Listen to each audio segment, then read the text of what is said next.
رمضان يا رمضان رمضان يا رمضان. Assalamu alaikum кадырман көрүүчүлөр, урматтуу мусулман биртугандар. Кыргызстан мусулмандарын дин башкармалыгынын студиясына тартылып жаткан Рахмат чаган Рамазан берүүсү өз көрсөтүүсүн баштады. Эфирдин жүрүшү менен Максат Атабаев алып барам. Бүгүн биз сиздер менен биргеликте ыйык Куран жөнүндө сөз кылмакчыбыз. Мынакей биз баарыбыз Куран түшкөн айда тургандыктан бүгүн биздин студиябыздын ардактуу коногу, дүйнөгө, ааламга белгилүү, кыргыз элине белгилүү карекебиз имам Саракси башкы мечитинин баш имамы Абдулла Кары Акбарали уулу келип отурат. Кош келипсиз. Кош келдик. Кудай таалам кармаган орусуңузду кабыл кылсын. Рахмат, баарыбыздын Кудай таалам кабыл кылган болсун. Карекем эми ыйык айда, Куран түшкөн айда тургандыктан биз эфирибизди Куран менен баштабасак болбойт. Макул.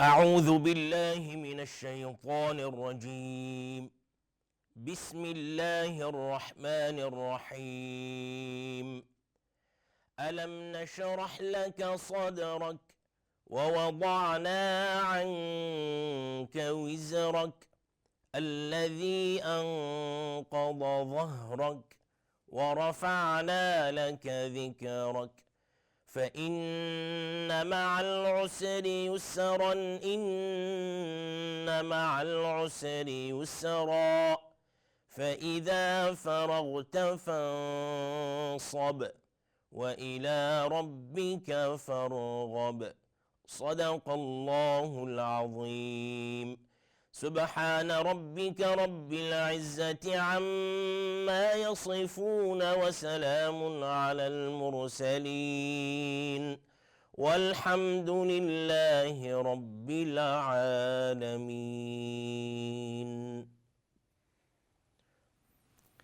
Керемет, Алла разы болсун. Эми ыйык Куран түшкөн ай болуп атат.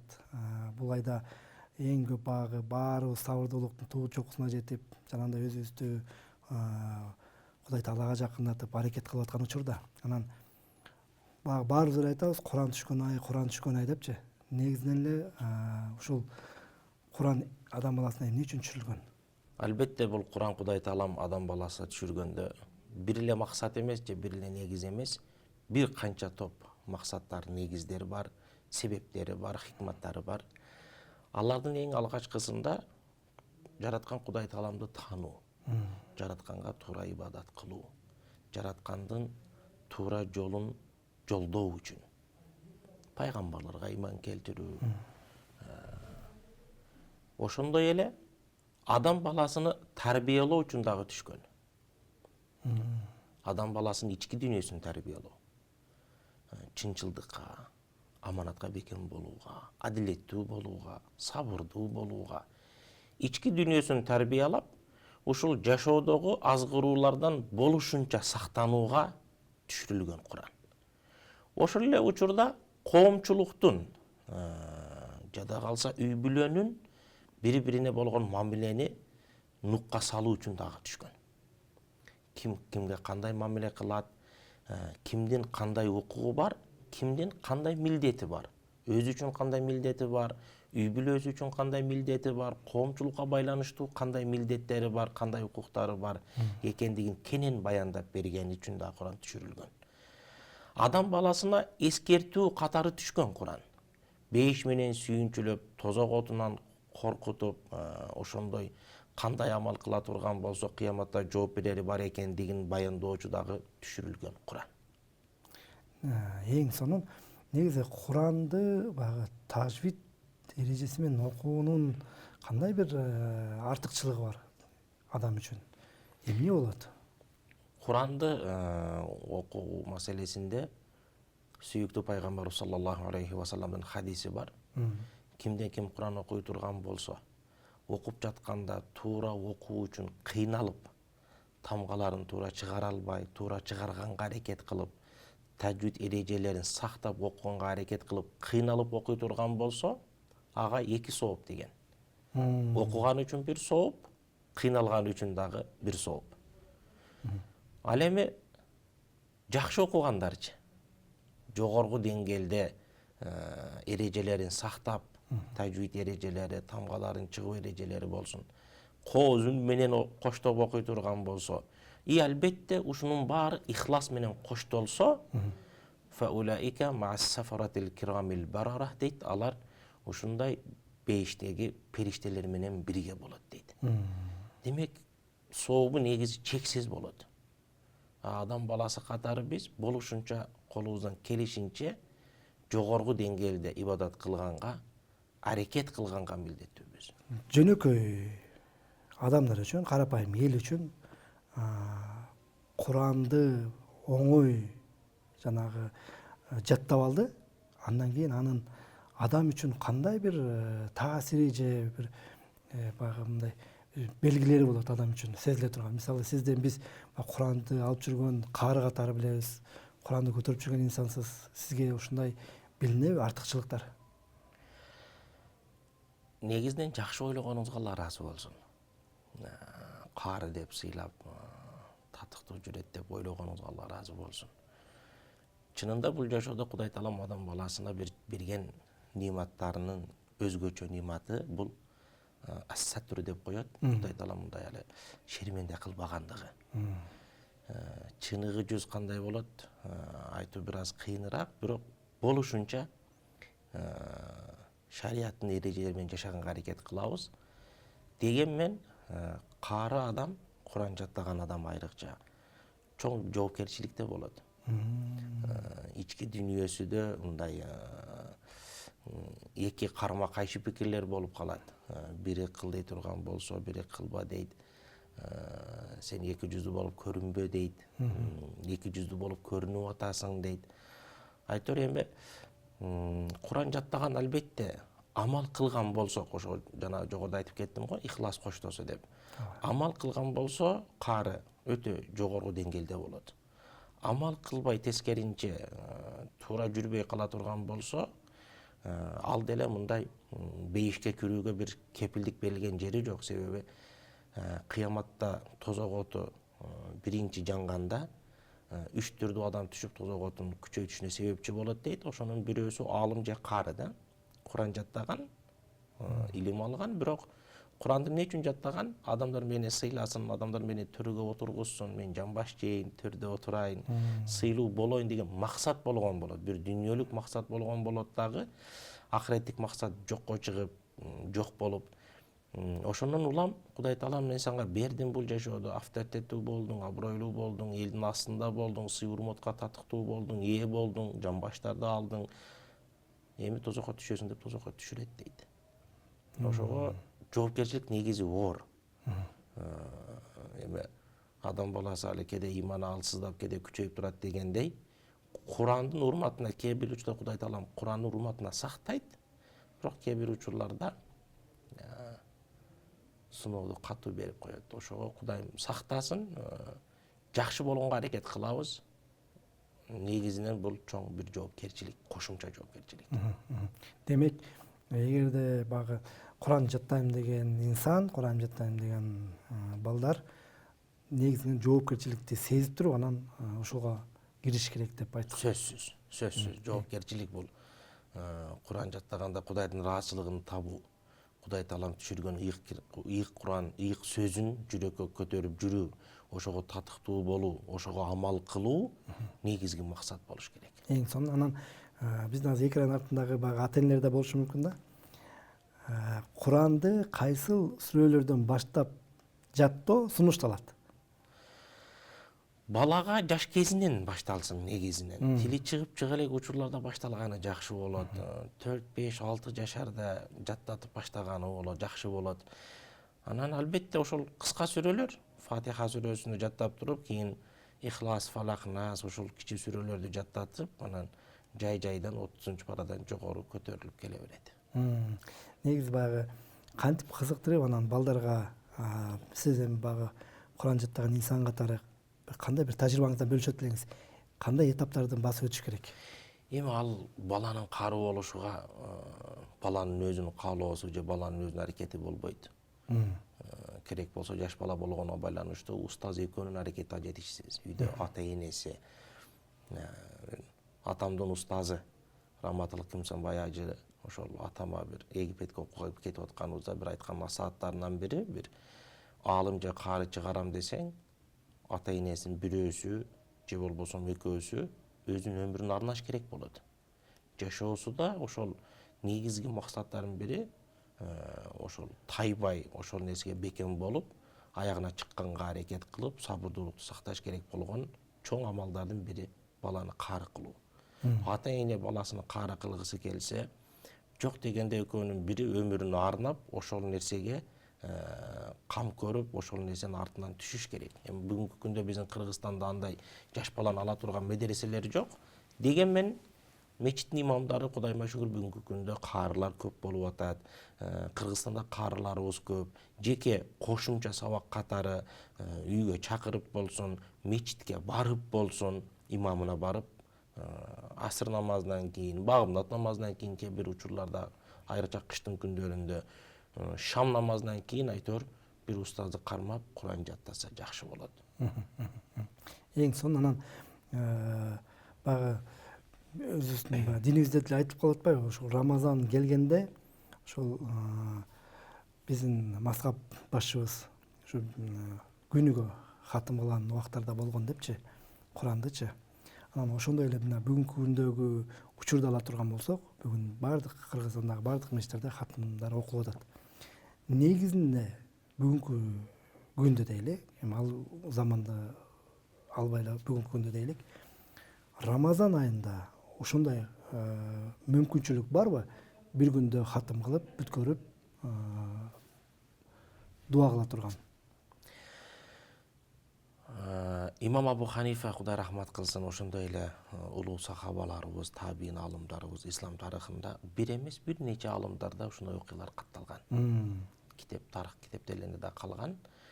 Түздөн түз себептердин бири Кудай Таалам булардын убактысына береке берип койгон. Бул биринчи себеп.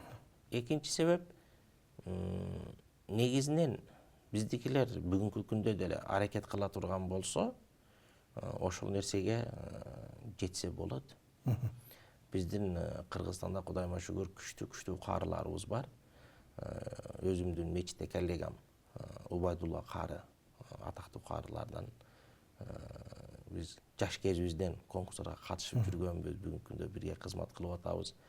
Ошол каарекебиз орто темп дебейин, бир аз тезирээк, батыраак окуганда 10 параны бир рекетте 3 саатка жетпеген убакытта окуйт. Бүгүнкү күндө куптан намазын биз 8:30 окуп атабыз. Багымдат 6-да болуп атат. Демек арабызда 6 саат, бул жактан 4 саат, 10 саат убактыбыз бар. 10 пара 3 саатта окулса, демек 30 пара 9 саатта окулат. Демек куптанды окуп туруп баштай турган болсо, саарлыкта ооз жапканга чейин 30 пара Куранды бир түндө хатым кылсак болот. Мен да ушул жоопту күтүп аткам негизиненчи.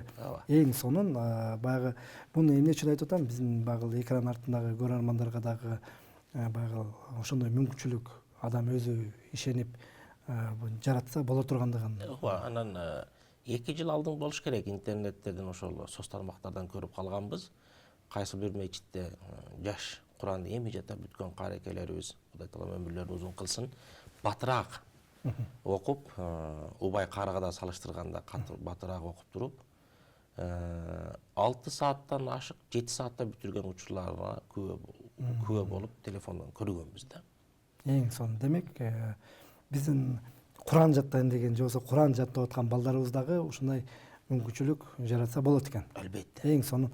Анан эми баягы өзүңүздүн кичине өмүр таржымалыңызга токтолбосок болбойт. Анткени баягы биздин экран артындагылар бул ким экен деши мүмкүн, кантип жаттады, каяктан жаттады болду экен деген да суроолор болуп калышы мүмкүн. Ошолорго кыска бир жооп берип кетсеңиз. Куранды канча жашыңыздан баштап жаттадыңыз, анан билимиңиз боюнча? Мен Египетте чоңойдум.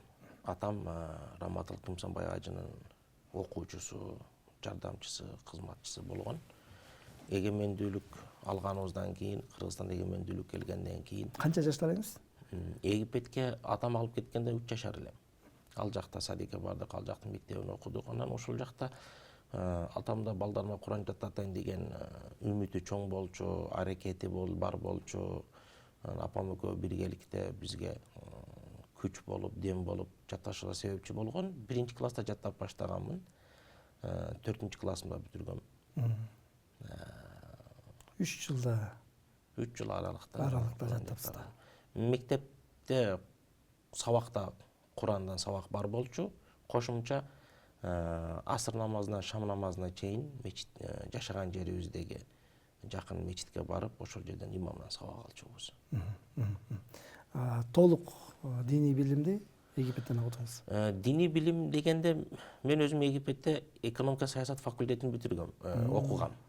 Анан кайра Кыргызстанга келип, ал жактагы жанагы 2011-жылдары төңкөрүш болуп, революция болуп, башка болуп, анан токтотуп Кыргызстанга келе берип, анан Кыргызстандан кошумча ошол диний билимди бул жактан алганмын. Эң сонун анан ыйык Куран дегенде баягы Алла Тааланын сөзү да, бул дагы баягы жана жогоруда айтып кеттиңиз.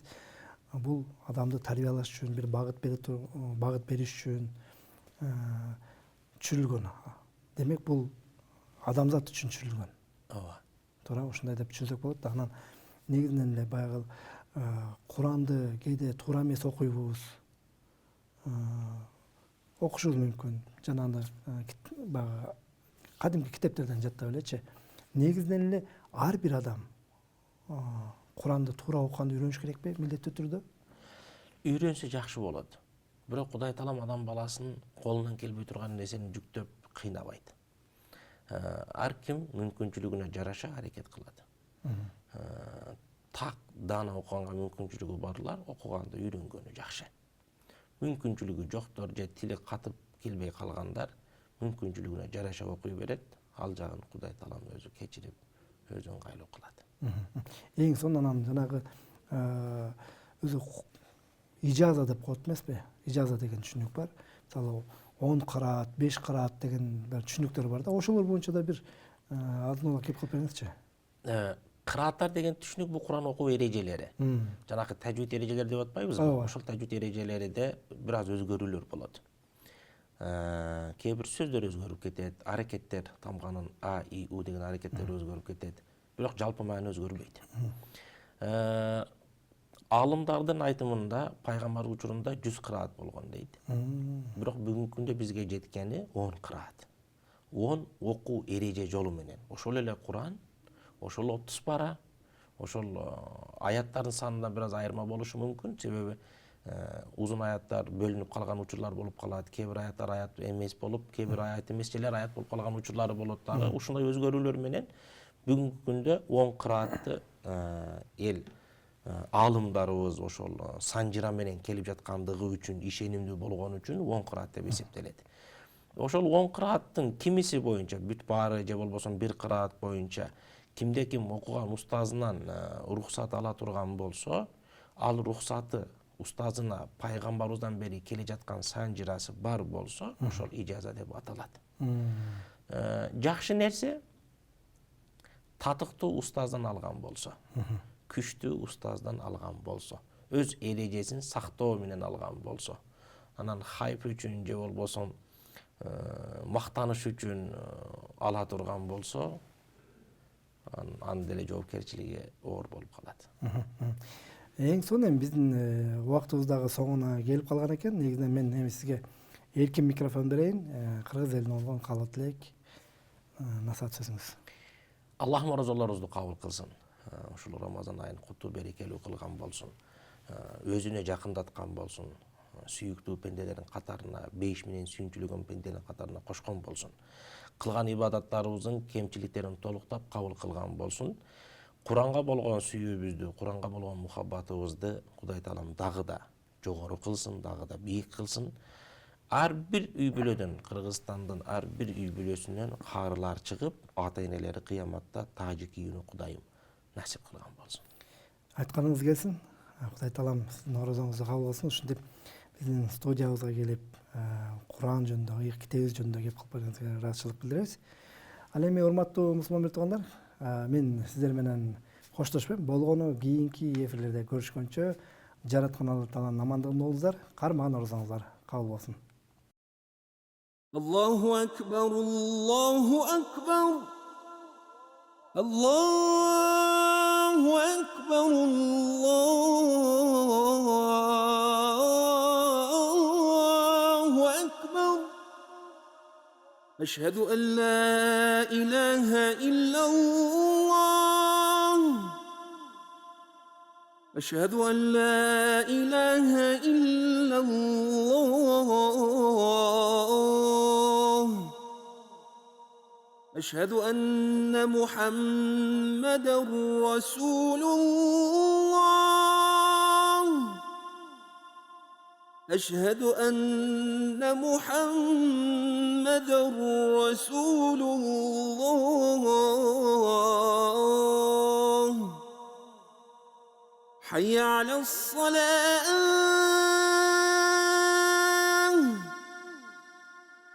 حي على الصلاة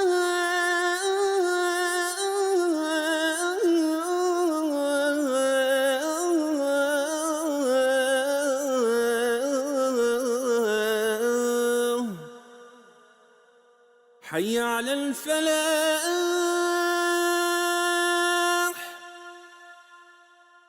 حي على الفلاح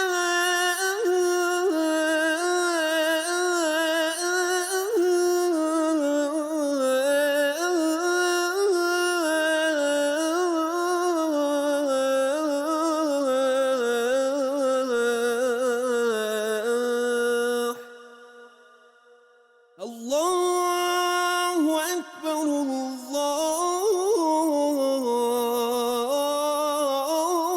الله أكبر لا